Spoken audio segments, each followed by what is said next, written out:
नमस्कार दोस्तों, स्वागत है आप सभी का हमारे YouTube चैनल तत्काल एजुकेशन पे। दोस्तों उम्मीद करते हैं आप सभी बहुत अच्छे होंगे, आपकी तैयारी भी काफ़ी ज़बरदस्त तरीके से चल रही होगी। दोस्तों आज हम आप लोगों के लिए रीजनिंग के 15 अति महत्वपूर्ण प्रश्न के बारे में इस वीडियो में बताएंगे, जो कि SSC, railway, group D, NTPC या किसी स्टेट एग्जाम की तैयारी कर रहे हैं। इस टाइप के प्रश्न हमेशा परीक्षाओं में पूछे जाएंगे। दोस्तों ये पार्ट नंबर कौन से 355 है, पार्ट नंबर 354 नहीं देखें तो आप वीडियो सेक्शन में जाके देख सकते हैं। चलिए तो पहला प्रश्न देख लेते हैं। दोस्तों पहला प्रश्न है, इसमें देखिए नीचे दिए गए विकल्पों में से संबंधित संख्या को चुनिए। देखिए नीचे यहाँ पर आपको एक संबंधित संख्या दी है, 216 जो है ना यहाँ पर 252 से समित है। तो उसी प्रकार से बताना है कि 564 जो है ना इस प्रश्नार्थक के चिन्ह पर इन चार ऑप्शन में से किसे समित होगा। देखिए यहाँ पर सबसे पहले ध्यान से देखते हैं ये कैसे बन रहा है, ठीक है ना। देखिए यहाँ पर आपको क्या दिख रहा है, यहाँ पर 216 हो रहा है, 216 से 252 कैसे हो रहा है, ठीक है। देखिए तो अगर 216 में क्या करते हैं, यहाँ पर अगर मान लीजिए 32 है 3 2, ठीक है। देखिए तो 216 में अगर यहाँ पर 36 को जोड़ देंगे कितना आ जाएगा, ये आपको 252 आ जाएगा, ठीक है ना। उसी प्रकार से 564 में भी क्या करेंगे, 36 को जोड़ेंगे। तो 564 में 36 को जोड़ को देख लेते हैं, ठीक है। ये देखिए यहाँ पर 6 और 4 जोड़ेंगे तो कितना आ गया, 10 आ गया। 10 का जीरो हाथ में लगा 1 हो गया, और यहाँ पर 6 3 9 खींच लिया 10, ठीक है, 10 हो गया। अब यहाँ पर 5 एकम 5, तो यहाँ पर आपको कितना गया, ये 500 दिख रहा है, सॉरी यहाँ पर कि 6 दिखेगा ना, यहाँ पर 6 दिखेगा ना, यहाँ पर आपको 6 हो जाएगा। देखिए यहाँ पर 600 आ गया है, लेकिन ये किसी ऑप्शन में 600 दिख रहा है, नहीं दिख रहा है। और इसका मतलब कि इस तरह से प्रश्न सोल्व नहीं किया जा सकता है, ठीक है। इसमें थोड़ा सा लॉजिक लगाते हैं। देखिए इसमें लॉजिक कैसे लगाएंगे, यहाँ पर ध्यान से देखिए। यहाँ पर आप क्या लिख रहे हैं, 216 लिख रहे हैं, ठीक है ना। और बटा में कितना कर रहा है, ये 252 कर रहा है, ठीक है।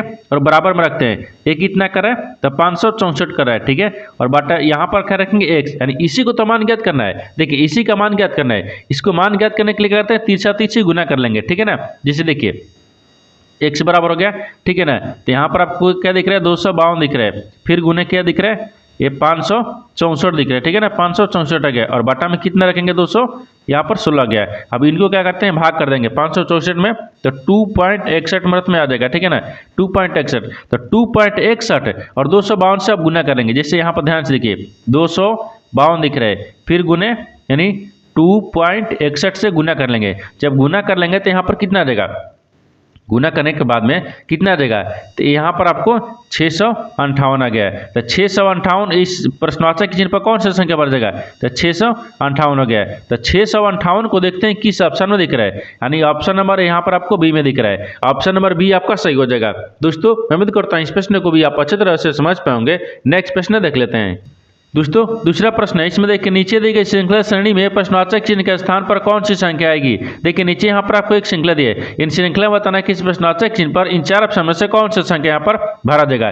देखिए तो यहाँ पर सबसे पहले ध्यान से देखते हैं कि श्रृंखला किस प्रकार से चल रहा है, ठीक है। देखिए यहाँ पर 62 से क्या हो रहा है, 72 हो रहा है, 72 से यहाँ पर 92 हो रहा है, 92 से आपको अगला संख्या ज्ञात करना है। फिर यहाँ पर आपको 162 हो रहा है, 62 ले यहाँ पर आपको 212 दिख रहा है। तो इस प्रश्नार्थक चिन्ह पर कौन सा संख्या आएगा, आपको इसी को बताना है। देखिए इन श्रृंखला को ध्यान से देखने के बाद में हमको क्या दिख रहा है, हमको यही दिख रहा है कि देखिए 62 ले क्या लिख रहे हैं, 72 लिख रहा है। तो 62 में अगर 10 को जोड़ देंगे 72 आ गया। 72 से क्या लिख रहे हैं, 92 लिख रहे हैं। तो अगर 72 में 2 को जोड़ देंगे, 20 को जोड़ेंगे कितना आ गया, ये 92 आ जाएगा। देखिए 10 20 अगर यहाँ पर 92 से क्या लिख रहे हैं, तो 92 में अगर 30 को जोड़ के देखते हैं, ठीक है ना। जब 30 को जोड़ देंगे तो यहाँ पर कितना देगा, 122 आ गया। कितना आ गया, 122 आ जाएगा, ठीक है ना। तो यहाँ पर 122 आ जाएगा, ठीक है, 122 आ गया। अब 122 ले क्या लिख रहा है, 162 लिख रहा है। तो 122 में अगर यहाँ पर आपको क्या करते हैं, 40 को जोड़ देंगे तो 162 आ जाएगा। और 162 ले क्या लिख रहे हैं, 212 लिख रहा है। तो 162 में अगर यहाँ पर 50 को जोड़ देंगे तो 212 आ जाएगा, ठीक है ना, 212 आ गया है। तो यानी इस प्रश्नार्थक चिन्ह पर कौन सा संख्या आ रहा है, तो यहाँ पर आपको 122 आ रहा है। अब अगला नीचे देखिए, यहाँ पर 10 लेकर आ रहा है, 20 हो रहा है, 10 जोड़ रहा है, ठीक है। 20 ले 30 हो रहा है, इसमें भी आपको 10 जोड़ रहा है। और 30 ले 40 हो रहा है, इसमें भी आपको 10 को जोड़ रहा है। और 40 ले 50 हो रहा है, इसमें भी आपको 10 को जोड़ रहा है। यानी ये श्रृंखला अच्छे तरीके से चल रहा है। यानी इसका मतलब कि ये प्रश्नार्थक के चिन्ह पर ना यानी 122 हो जाएगा। तो 122 को देखते हैं किस ऑप्शन में दिख रहा है, यानी ऑप्शन नंबर यहाँ पर बी में दिख रहा है। ऑप्शन नंबर बी आपका सही हो जाएगा।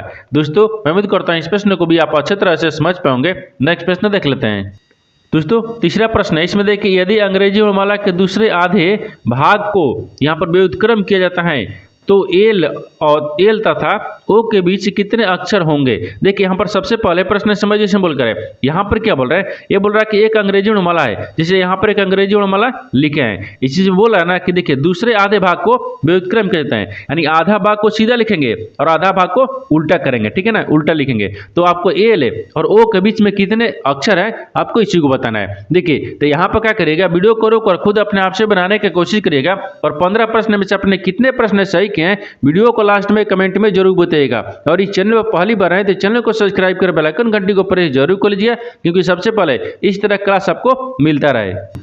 और आप लोग किस चीज़ का तैयारी करते हैं एक बार कमेंट में हमको जरूर बताइए, ठीक है। देखिए तो यहाँ पर क्या करते हैं ना, यहाँ पर आपको सबसे पहले देखिए अंग्रेजी वर्णमाला लिखा है, तो यहाँ पर अंग्रेजी वर्णमाला लिख लिए। बोल रहा है कि दूसरे आधे भाग को व्युत्क्रम कहते हैं, यानी उल्टे करेंगे। तो दूसरा भाग को क्या किए, उल्टे करेंगे, क्योंकि 13 दूनी की 26 होता है, कितने अक्षर होता है 26 को, तो 13 को सीधा रखेंगे, 13 को उल्टा रखेंगे। यहाँ तक ठीक है। आगे देखिए अब यहाँ पर बोल रहा है कि एल और तथा ओ के बीच में कितने अक्षर होंगे, तो एल और ओ के बीच में, तो यहाँ पर आपको क्या दिख रहा है, एल दिख रहा है, यहाँ पर क्या दिख रहा है, ओ दिख रहा है। इन दोनों के बीच में कितने अक्षर दिख रहा है, इन दोनों के बीच में कितने अक्षर दिख रहा है, ठीक है ना, इन दोनों के बीच में कितने अक्षर दिख रहा है। देखिए तो 1 2 3 4 5 6 7 8 9 10 11 12, इन दोनों के बीच में अक्षर कितना दिख रहा है, 12 को दिख रहा है। कितना है, 12 अक्षर है, ठीक है ना, ए अक्षर दिख रहा है, ठीक है, अक्षर है। तो 12 को देखते हैं किस ऑप्शन में दिख रहा है, तो यहाँ पर आपको ऑप्शन नंबर ए में दिख रहा है, ऑप्शन नंबर ए आपका सही हो जाएगा। दोस्तों मैं उम्मीद करता हूँ इस प्रश्न को भी आप अच्छे तरह से समझ पाएंगे। नेक्स्ट प्रश्न देख लेते हैं। दोस्तों 4 नंबर प्रश्न है, इसमें देखिए दी गई आकृति में कितने त्रिभुज हैं। देखिए नीचे यहाँ पर आपको एक आकृति दिया है, इन आकृति में बताना कितने त्रिभुजों की संख्या दिख रही है, ठीक है। देखिए तो यहाँ पर सबसे पहले क्या करते हैं, आकृति में ध्यान से गिनते हैं। यहाँ पर 1 दिख रहा है, 2 दिख रहा है, 3 दिख रहा है, 4 दिख रहा है। 4 तो आपको आकृति सीधा दिख रही है, और 4 के बाद में देखिए एक इधर से बनाएंगे, तो 4 एक ईच को बनाएंगे, कितना गया, ये 5 आ गया है। और 5 बनाएंगे तो 5 के बाद में एक इधर बनाएंगे ना, यहाँ से नीचे बनाएंगे, कितना गए, 6 आ गया, ठीक है, 6 दिख रहा है। और इसमें कहीं दिख रहा है, इसमें और दिखेगा, ठीक है ना, 6 आ गया। 6 के बाद में अगर इसको यहाँ से रखेंगे, देखिए 6 के बाद में इसको यहाँ से रखेंगे, ये क्या दिख रहा है, 8 दिख गया। 6 के बाद में ये 7 हो गया, और 7 के बाद में एक इधर से ही रखेंगे, ठीक है ना, एक क्या दिख गया, 8 दिख गया। यहाँ पर क्या दिख रहा है, 8 दिख रहा है। यानी इस आकृति में टोटल कितने त्रिभुजों की संख्या दिख रही है, 8 को दिख रहा है। तो 8 को देखते हैं किस ऑप्शन में दिख रहा है, ऑप्शन नंबर सी में दिख रहा है, ऑप्शन नंबर सी आपका सही हो जाएगा। दोस्तों मैं उम्मीद करता हूँ इस प्रश्न को भी आप अच्छी तरह से समझ पाओगे। नेक्स्ट प्रश्न देख लेते हैं। दोस्तों 5वां प्रश्न, इसमें देखिए एक मनुष्य 6 किलोमीटर पूर्व और उसके बाद 5 किलोमीटर दक्षिण दिशा में चलता है, इसके बाद वह फिर से पूर्व दिशा ओर मुड़ता है और 6 किलोमीटर चलता है, अंत में वह 10 किलोमीटर उत्तर दिशा की ओर चलता है। बताइए कि मूल स्थिति से कितनी दूरी पर है। देखिए यहाँ पर सबसे पहले प्रश्न समझिए से बोल कर है। देखिए यहाँ पर क्या बोल रहा है, यहाँ पर आपको बोल रहा है कि एक मनुष्य जो 6 किलोमीटर पूर्व की ओर और उसके बाद यहाँ पर 5 किलोमीटर दक्षिण की ओर चलता है। तो सबसे पहले एक डायग्राम को बनाते हैं। देखिए ये क्या होता है, पूर्व होता है, यहाँ पर क्या होता है, पश्चिम होता है, ऊपर में क्या होता है, उत्तर होता है, नीचे दक्षिण होता है। ये क्या बोल रहा है कि 6 किलोमीटर पूर्व की तरफ चलता है, ठीक है ना। तो मान लीजिए यहाँ पर प्रारंभिक स्थान रख लेते हैं, ठीक है। यहाँ पर पूर्व कितना चल रहा है, पूर्व की तरफ चल रहा है, यहाँ रखेंगे या यहाँ पर रख लेंगे, ठीक है। देखिए यहाँ पर आपको देखिए नीचे रखते हैं, थोड़ा सा नीचे रखेंगे, यहाँ पर आपको मान लीजिए प्रारंभिक स्थान रखते हैं, ठीक है, ये प्रारंभिक स्थान है। यहाँ से वो क्या कर रहा है, तो 5 किलोमीटर पूर्व की तरफ चलता है, नहीं सॉरी 6 किलोमीटर पूर्व की चलता है, तो 6 किलोमीटर पूर्व की ओर चला दिए। आगे बोल रहा है कि और उसके बाद 5 किलोमीटर दक्षिण की तरफ चलता है, तो 5 किलोमीटर दक्षिण नीचे की तरफ चल रहा है, ये कितना चल रहा है, 5 किलोमीटर चल रहा है। उसके बाद वह फिर पूर्व की ओर मुड़ता है और 6 किलोमीटर चलता है, फिर पूर्व की ओर मुड़ता है, 6 किलोमीटर चलता है, ठीक है, 6 किलोमीटर चलता है। अंत में वह 10 किलोमीटर उत्तर दिशा की ओर चलता है। तो अंत में क्या किया, उत्तर की तरफ कितना चल रहा है, 10 किलोमीटर। तो यहाँ पर आपको 10 किलोमीटर चला दिए, ठीक है ना, 10 किलोमीटर हो गया। आप बोल रहा है कि बताइए कि वह मूल स्थिति से कितनी दूरी पर है, यानी मूल स्थान से यहाँ से और यहाँ के बीच की दूरी बताना है, ठीक है ना, यहाँ से यहाँ के बीच की दूरी बताना है, ठीक है। अब देखिए तो दूरी क्या बताना है, तो यहाँ पर इसको रखेंगे तो कितना दिख रहा है, ये 6 किलोमीटर। अगर यहाँ से इसको भी रख लेंगे, देखिए इसको क्या करते हैं, चेंज करते हैं, जैसे यहाँ से इसको रखेंगे कितना दिख रहा है, ये भी 6 किलोमीटर है, तो ये भी आपको 6 किलोमीटर हो जाएगा। लेकिन टोटल ये कितना दिख रहा है, ये आपको 10 किलोमीटर दिख रहा है, ठीक है ना, ये 10 किलोमीटर है। लेकिन 10 किलोमीटर के यहाँ से यहाँ ये 5 किलोमीटर आ गया है, तो बाकी बचा कितना है, ये 5 किलोमीटर बचा है। देखिए तो 6 दूनी के 12 यहाँ पर 5 कितना दिख रहा है, 17 दिख रहा है। देखिए 6 फिर +6 फिर प्लस 5, तो 6 दूनी के 12, 5 17, यानी 17 किलोमीटर आ गया। कितना आ गया? 17 किलोमीटर। तो यहाँ वही बोल रहा है कि बताइए कि वह मूल स्थिति से कितनी दूरी पर है, तो 17 किलोमीटर। तो 17 किलोमीटर देखिए किस ऑप्शन में दिख रहा है? ऑप्शन नंबर बी में दिख रहा है। ऑप्शन नंबर बी आपका सही हो जाएगा। दोस्तों मैं उम्मीद करता हूँ इस प्रश्न को भी आप अच्छे तरह से समझ पाओगे। नेक्स्ट प्रश्न देख लेते हैं। दोस्तों 6 नंबर प्रश्न है, इसमें देखिए ऐसे कितने 4 हैं जिनके पहले 7 हैं लेकिन जिनके बाद 3 नहीं है। देखिए यहाँ पर सबसे पहले प्रश्न समझिए इसमें बोल कर है, यहाँ पर बोल रहा है कि बताना है कि ऐसे कितने 4 हैं जिनके पहले 6 हैं। ऐसे कितने 4 हैं, तो यहाँ पर 4 को रखते हैं, ठीक है ना। इसके पहले 4 हैं जिनमें से पहले 7 हैं, जिनके पहले 7 हैं लेकिन बाद में 3 नहीं है, तो बाद में यहाँ पर 3 नहीं आना चाहिए। यानी इसका कहने का मतलब है कि यहाँ पर आपको एक श्रृंखला दी है, इन श्रृंखला में बताना है कि ऐसे कितने 4 हैं जिनके पहले 7 हैं जिनके बाद में 3 नहीं है। तो सबसे पहले श्रृंखला में ध्यान से देखते हैं। देखिए 4 कहाँ दिए? यहाँ पर दिए। देखिए 4 के पहले 7 दिख रहा है, 4 के बाद में 3 नहीं दिख रहा है, यहाँ पर 1 बन गया, ठीक है। आगे देखिए यहाँ पर भी आपको 4 दिख रहा है, 4 के पहले 7 है लेकिन बाद में 3 नहीं है, 2 बन गया। और देखिए यहाँ पर भी 4 दिख रहा है, 4 के पहले 7 है लेकिन बाद में 3 नहीं दिख रहा है, यहाँ भी बन रहा है। देखिए यहाँ पर आपको 4 दिख रहा है, 4 के पहले 7 है लेकिन बाद में 3 आ गया, लेकिन 3 नहीं होना चाहिए, ये नहीं हो रहा है, ठीक है ना। और देखते हैं, हाँ देखिए यहाँ पर दिख रहा है 4 दिख रहा है, 4 के पहले 7 दिख रहा है लेकिन पहले बाद में यहाँ पर 3 नहीं दिख रहा है, यानी 4 हो गया। यानी 4 ऐसी 4 है जिनके पहले 7 है जिनके बाद 3 नहीं है। तो 4 को देखते हैं किस ऑप्शन में दिख रहा है, तो ऑप्शन नंबर ए में दिख रहा है। ऑप्शन नंबर ए आपका सही हो जाएगा। दोस्तों मैं उम्मीद करता हूँ इस प्रश्न को भी आप अच्छे तरह से समझ पाओगे। नेक्स्ट प्रश्न देख लेते हैं। दोस्तों 7 नंबर प्रश्न है, इसमें देखिए नीचे दिए गए विकल्पों में से संबंधित शब्द को चुनिए। देखिए नीचे यहाँ पर आपको एक संबंधित शब्द दिया है, मस्तिष्क जो है यहाँ पर सोचना से समझता है, ठीक उसी प्रकार से बताना है कि पेट जो है इस प्रश्नवाचक के चिन्ह पर इन 4 ऑप्शन में से किसे समझता होगा। देखिए तो यहाँ पर सबसे पहले प्रश्न समझते हैं, इसमें बोल कर है यहाँ पर मस्तिष्क यानी सोचना से समझते हैं, तो यहाँ पर पेट किसे समझता होगा, ठीक है ना। देखिए तो मस्तिष्क कैसे होता है, यानी मस्तिष्क का काम क्या होता है? सोचना। तो यहाँ पर काम करता लिखते हैं, ठीक है ना, एक काम हो गया। मस्तिष्क का काम क्या होता है? सोचना। तो पेट का काम क्या होता है? तो पेट में यहाँ पर आपको क्या दिख रहा है? भोजन को पचाना। यानी यहाँ पर क्या हो जाएगा, यानी मस्तिष्क का काम होता है सोचना, तब पेट के भोजन, तो ये तो भोजन हो जाएगा ना, अगर पेट में रखेंगे भोजन तो नहीं, भोजन को पचाना एक काम हो गया उसका, ठीक है ना। तो यहाँ पर आपको काम रखते हैं, ठीक है, तो काम हो गया। ये भोजन का पचाना, तो पचाना ही आएगा, लेकिन यहाँ पर भी लिख लेते हैं। देखिए भोजन, ठीक है ना, यानी पचाना, ठीक है, भोजन पचाना। तो यहाँ पर आपको क्या दिख रहा है? पचाना दिख रहा है ना, तो पचाना ही हो जाएगा, ठीक है ना। तो यहाँ पर जैसे मस्तिष्क का काम होता है सोचने का, पेट का काम हो गया भोजन पचाना, ठीक है। तो यहाँ पर पचाना किस ऑप्शन में दिख रहा है? तो ऑप्शन नंबर बी में दिख रहा है। ऑप्शन नंबर बी आपका सही हो जाएगा। दोस्तों मैं उम्मीद करता हूँ इस प्रश्न को भी आप अच्छी तरह से समझ पाओगे। नेक्स्ट प्रश्न देख लेते हैं। दोस्तों 8 नंबर प्रश्न है, इसमें दिया कि एक पासे के 3 अलग अलग स्थितियां दर्शाई गई हैं। त्रिभुज के विपरीत फलक पर आने वाले पैटर्न का चयन कीजिए। देखिए यहाँ पर सबसे पहले प्रश्न समझिए से बोल कर है, यहाँ पर क्या बोला कि एक ही पासे के यहाँ पर 3 स्थितियों को दर्शाया गया है, जिसमें पूछ क्या रहा है? जिसमें पूछ रहा है कि त्रिभुज के विपरीत फलक पर आने वाले जो पैटर्न है ना उसको बताना है। त्रिभुज के विपरीत बताना है कौन सा आपको चित्र आएगा, ठीक है। आप देखिए तो यहाँ पर सबसे पहले देखते हैं कि एक ही पासे के जब 3 स्थितियां में, यहाँ पर आपको दिया ना, तीनों स्थितियां में 2 स्थितियां में ना कॉमन को मिलाएंगे, तो 2 स्थितियां में कॉमन क्या मिल रहा है? जैसे कहिएगा कि ई आपको ई वाला क्या कर रहा है, आपको विपरीत कॉमन मिल गया है, तो यहाँ से जब कॉमन मिल गया और यहाँ भी आपको कॉमन मिल रहा है, नहीं, हाँ देखिए तो यहाँ पर भी आपको कॉमन मिल रहा है, तो 2 स्थितियां जो है ना, तो 2 स्थितियां में क्या करते हैं, यहाँ पर आ रहा है ये त्रिभुज का आयत। हाँ देखिए एक ही पासे के जब 3 स्थितियां में जब 2 फलक एक समान दिखेगा तो दूसरा एक तीसरे का विपरीत होता है। जैसे देखिए एक ही पासे में देखिए 2 स्थितियां में एक पासा एक, देखिए स्टार और विपरीत एक कॉमन दिख रहा है, ठीक है ना।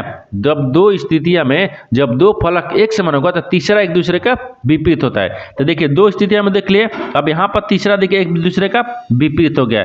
जैसे देखिए आयत का विपरीत त्रिभुज हो गया, त्रिभुज का विपरीत आयत हो गया। लेकिन आपसे क्या पूछा है कि त्रिभुज के विपरीत फलक पर कौन सा आने पैटर्न को पूरा करेगा, तो त्रिभुज के विपरीत क्या दिख रहा है? आयत दिख रहा है, तो यहाँ पर आयत हो जाएगा। आयत देखिए किस ऑप्शन दिए, ऑप्शन नंबर यहाँ पर बी में भी दिया है, ऑप्शन नंबर बी आपका सही हो जाएगा। दोस्तों मैं उम्मीद करता हूँ इस प्रश्न को भी आप अच्छी तरह से समझ पाओगे। नेक्स्ट प्रश्न देख लेते हैं। दोस्तों 9वां प्रश्न है, इसमें देखिए उच्च व नारे का चयन करें जो दिए गए वर्गों के बीच संबंध को सर्वोत्तम रूप से दर्शाता है। देखिए नीचे यहाँ पर आपको 3 शब्द दिए है, इन तीनों शब्द को बताना कि आपस में कैसे संबंधित है और इन 4 वेन डायग्राम में से कौन सा वेन डायग्राम बनेगा।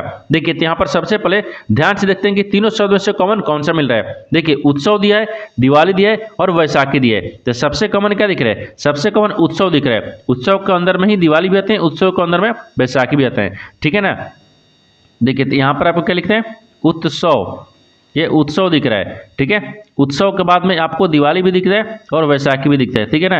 यहाँ पर आपको दिवाली, ठीक है, और यहाँ पर आपको वैसाखी, ठीक है, ये वैसाखी आ गया है। देखिए इस तरह का वेन डायग्राम बनेगा। इस तरह का वेन डायग्राम देखते हैं किस ऑप्शन में दिख रहा है। ऑप्शन नंबर ए में दिख रहा है। ऑप्शन नंबर ए आपका सही हो जाएगा। दोस्तों मैं उम्मीद करता हूँ इस प्रश्न को भी आप अच्छी तरह से समझ पाओगे। नेक्स्ट प्रश्न देख लेते हैं। दोस्तों ये 10 नंबर प्रश्न है, इसमें देखिए निम्नलिखित विकल्पों में से कौन सा विकल्प दी गई आकृति को यानी उत्तरत्वा को पूरा करेगा। देखिए यहाँ पर सबसे पहले प्रश्न समझ जिसमें बोलकर है, यहाँ पर क्या बोल रहा है कि एक आकृति दी है, इन आकृति में जो है ना यानी ये आकृति आपको पूरा करना है, ठीक है। इस आकृति को पूरा करने के लिए इन 4 ऑप्शन में से कौन सा आकृति यहाँ पर भरा जाएगा। देखिए तो यहाँ पर सबसे पहले देखते हैं कि इस आकृति को पूरा करने के लिए ये जो तीसरा आकृति है ना, ये आपको कैसे पैटर्न चल रहा है, ठीक है ना। देखिए तो यहाँ पर क्या करते हैं, इसको आकृति को पूरा करना है हमको, ठीक है।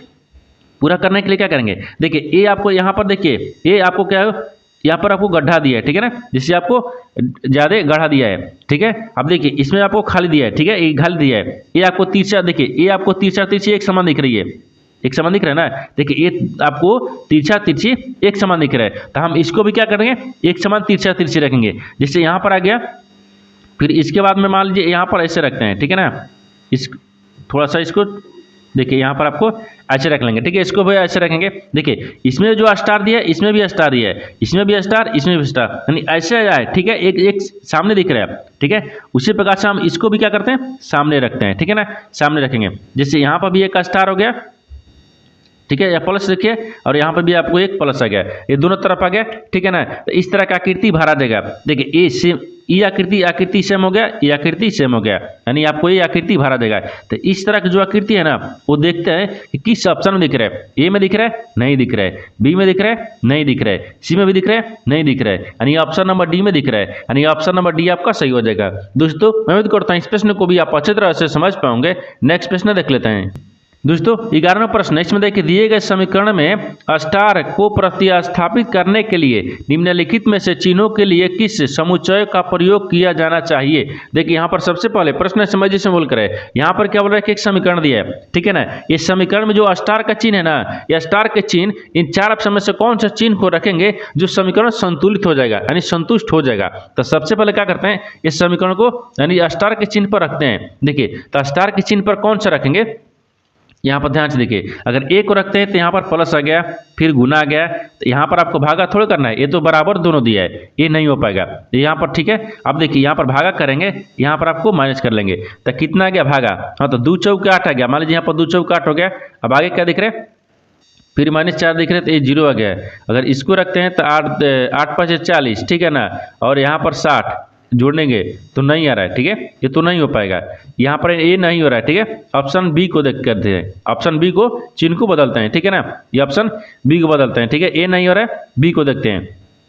यहाँ पर मान लीजिए क्या रखते हैं, भागा का चिन्ह रखते हैं। यहाँ पर आपको क्या रखते हैं, प्लस का चिन्ह रखते हैं, और इसके जगह पर ये गुना रखते हैं, इसके जगह पर प्लस रखते हैं, ठीक है। तो जैसे यहाँ पर देखिए 60 हो गया, ये भागा दिख रहा है, ठीक है ना, 5 हो गया, फिर यहाँ पर प्लस का चिन्ह दिख रहा है, तो यहाँ पर प्लस रखेंगे, फिर 8 हो गया, ठीक है, 8 हो गया, बराबर यहाँ पर 2 दिख रहा है, फिर गुना 8 दिख रहा है, फिर प्लस 4 दिख रहा है। अब देखिए तो 12 5 60 हो गया, ये 12 नंबर में कट गया, और 12 8 कितना आ गया, यहाँ पर 20 आ गया, ठीक है। बराबर दिख रहा है, तो 8 दूनी के 16 4 20, इधर भी 20 आ गया, ठीक है, 20 आ गया, यानी दोनों तरफ क्या आ गया, 20 20 आ गया। ये समीकरण संतुष्ट हो गया। क्या होगा, ये संतुष्ट हो गया। तो संतुष्ट किस ऑप्शन से हुआ है, तो ऑप्शन नंबर बी से हुआ है। ऑप्शन नंबर बी आपका सही हो जाएगा। दोस्तों मैं उम्मीद करता हूँ इस प्रश्न को भी आप अच्छी तरह से समझ पाओगे। नेक्स्ट प्रश्न देख लेते हैं।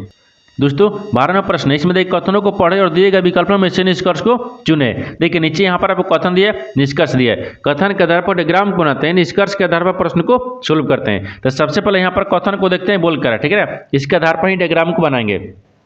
देखिए यहाँ पर कथन क्या बोल रहा है कि सभी लड़कियां लड़के हैं, तो सभी यहाँ पर लड़कियां को रखते हैं, ठीक है, लड़कियां, तो सभी जो लड़कियां हैं ना वो लड़के हैं, ठीक है ना, तो सभी लड़कियां को लड़के में रखते हैं, ठीक है, ये लड़के हैं, ठीक है, लड़के हैं। आगे बोल रहा है कि कुछ लड़के पुरुष हैं, तो कुछ जो लड़के हैं ना वो क्या दिख रहे हैं, ये पुरुष भी है, ठीक है ना, ये पुरुष है यहाँ पर, ठीक है। आगे बोल रहा है कि सभी पुरुष महिला हैं, लेकिन सभी जो पुरुष है ना वो क्या है, महिलाएं हैं, तो यहाँ पर महिलाएं को रखते हैं, ठीक है, महिलाएं। ये तो आपको कथन बोल रहा है, कथन के आधार पर डायग्राम को ना दिए, लेकिन निष्कर्ष क्या बोल रहा है, इसके आधार पर ही प्रश्न को सोल्व करेंगे। देखिए निष्कर्ष क्या बोल रहा है, निष्कर्ष पहले हम देख, कुछ लड़कियां पुरुष हैं, तो कुछ ये लड़कियां दिख रही है, ठीक है, लड़कियां है ना, और यहाँ पर ये पुरुष दिख रहे हैं, कुछ लड़कियां पुरुष दिख रही है, नहीं दिख रही, ये गलत बोल रहा है। दूसरा देखिए कुछ महिलाएं लड़कियां हैं, तो कुछ जो महिला है ये मान लीजिए महिला है, ये महिला लड़कियां से समझता है नहीं है, ये भी गलत बोल रहा है। 1 2 दोनों गलत बोल रहा है, तो कौन सा जगह, न तो निष्कर्ष 1 और न ही 2 अनुसरण करता है, तो ऑप्शन नंबर सी में दिख रहा है, ऑप्शन नंबर सी आपका सही हो जाएगा। दोस्तों मैं उम्मीद करता हूँ इस प्रश्न को भी आप अच्छी तरह से समझ पाओगे। नेक्स्ट प्रश्न देख लेते हैं। दोस्तों 13वां प्रश्न, इसमें देखिए 572 के अंत में क्रमागत शून्यों की संख्या ज्ञात कीजिए। देखिए यहाँ पर सबसे पहले प्रश्न समझिए सिंबल करें, यहाँ पर बोल रहा है कि 572 दिया है, इसके अंत में देखिए क्रमागत शून्यों की संख्या ज्ञात करना है। इसको बनाने के लिए एक फॉर्मूला होता है, जिसे कैसे बनाएंगे इसको, देखिए ये 572 दिया है, ठीक है ना, 572 दिया है, बराबर में क्या करेंगे 1 गुने 2 गुने 3 करेंगे, या एक से यानी गुने गुने मान लीजिए रखते हैं ना, जिससे यहाँ पर आपको डॉट डॉट रखेंगे, ये कितना तक लाएंगे, तो 572 तक लाएंगे, ये 572 दिखना है, ये 572 हो गया, ठीक है, 572 तक लाएंगे। अब देखिए यहाँ पर आपको क्या दिख रहा है कि 572 और फिर 5 ले भाग करेंगे, ठीक है ना, और बराबर में ये कितना आ जाएगा 114 आ गया। फिर दूसरा में देखिए तो यहाँ पर 114, ठीक है, 114 में 5 ले गुना गए भाग करेंगे, ये 22 आ गया, ठीक है। फिर उसी प्रकार से यहाँ पर क्या दिख रहा है 22 दिख रहा है, तो 22 में भी क्या करते हैं 5 ले भाग करेंगे, ये कितना आ गया 4 आ गया, ठीक है, कितना आ गया 4 आ गया, यानी कुल शून्यों की संख्या कितना हो जाएगा, तो यहाँ पर आपको दिख रही है, ठीक है, तो कुल शून्यों की संख्या यहाँ पर कुल शून्यों की संख्या कितना दिख रही है, तो कुल शून्यों की संख्या यहाँ पर आपको देखिए 114 दिख रहा है, फिर प्लस 22 दिख रहा है, फिर प्लस 4 दिख रहा है, इनको जोड़ने के बाद में कितना आ गया 140 आ गया, यानी कुल शून्यों की संख्या 140 आ गया। तो 140 को देखते हैं किस ऑप्शन में दिख रहा है, ऑप्शन नंबर ए में दिख रहा है, ऑप्शन नंबर ए आपका सही हो जाएगा। दोस्तों मैं उम्मीद करता हूँ इस प्रश्न को भी आप अच्छी तरह से समझ पाओगे। नेक्स्ट प्रश्न देख लेते हैं। दोस्तों 14वां प्रश्न, इसमें देखिए एक आदमी जनवरी 2018 में 1750 बचाता है और हर महीने पिछले की तुलना में से बचत में यानी 95% की वृद्धि करता है, तो वर्ष 2018 में आदमी की वार्षिक बचत क्या है। देखिए यहाँ पर सबसे पहले प्रश्न समझिए से बोल करें, यहाँ पर बोल रहा है ना कि यहाँ पर आपको क्या बोल रहा है कि एक आदमी जनवरी में 2018 में, एक आदमी जो है वो 2018 जनवरी में वो 1750 बचाता है और हर महीने पिछले की तुलना में, यानी जो पिछले की तुलना में हर महीने वो 95% की वृद्धि भी कर देता है, बचत में करता है, ठीक है ना। तो वर्ष 2018 में आदमी कितना बचाता है वही बताना है, ठीक है ना। तो देखिए इसको निकालने के लिए एक फॉर्मूला होता है, एस एन बराबर क्या होता है, ठीक है, यानी एन बटा में 2 हो गया, ठीक है ना, यहाँ पर 2a आता है, ठीक है, 2a आ गया, फिर प्लस में यहाँ पर n माइनस 1d, ठीक है, यहाँ पर डी हो गया।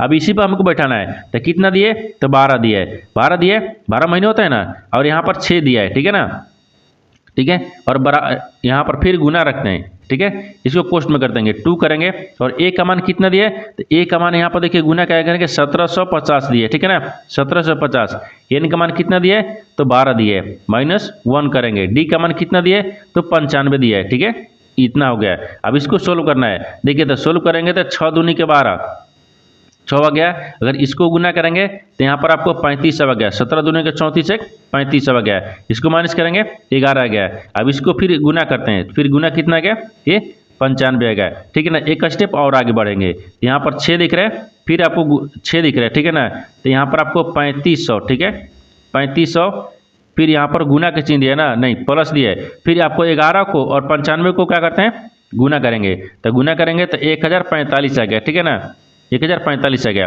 अब इन दोनों को आपस में जोड़ेंगे, जैसे ये 6 हो गया, ठीक है, इन दोनों को आपस में जोड़ने के बाद में गुना करेंगे, इन दोनों को जोड़ेंगे तो 45 और 45 दिख रहा है, ठीक है ना, 45 और 45 आ गया। इनको गुना करने के बाद में कितना देगा, ये 27000 27,270 आ गया, ठीक है ना, 27,270 आ गया। तो आपको वही बोल रहा है कि वर्ष 2018 में आदमी की वार्षिक बचत क्या है, तो 27,270 बचत है, ठीक है। तो 27,270 देखिए किस ऑप्शन में दिख रहा है, तो यहाँ पर 27,270 ऑप्शन नंबर सी में दिख रहा है। ऑप्शन नंबर सी आपका सही हो जाएगा। दोस्तों मैं उम्मीद करता हूँ इस प्रश्न को भी आप अच्छी तरह से समझ पाओगे।